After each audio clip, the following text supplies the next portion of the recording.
سیدہ عائشہ صدیقہ رضی اللہ عنہا سے روایت ہے کہ رسول اللہ صلی اللہ علیہ وآلہ وسلم میرے ہاں تشریف لائے۔ میں اس وقت رو رہی تھی۔ آپ صلی اللہ علیہ وآلہ وسلم نے دریافت فرمایا، تم کیوں رو رہی ہو؟ کیا بات ہے؟ میں نے کہا، اللہ کے رسول، دجال کا فتنہ یاد آنے پر رو رہی ہوں۔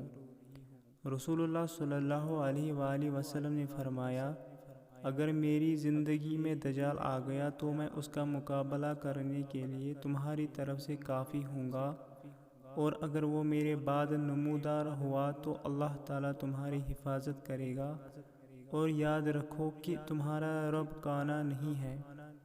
وہ اصبہاں کے یہودیوں میں ظاہر ہوگا اور مدینہ منورہ کی طرف آ کر اس کے ایک کنارے پر اترے گا۔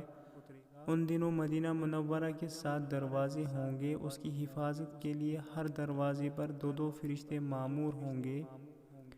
مدینہ منورہ کے بدترین لوگ نکل کر اس کے ساتھ جا ملیں گے۔ پھر وہ شام میں فلسطین شہر کے باب لد کے پاس جائے گا۔ اتنے میں عیسیٰ علیہ السلام آسمان سے نازل ہو کر اسے قتل کر دیں گے۔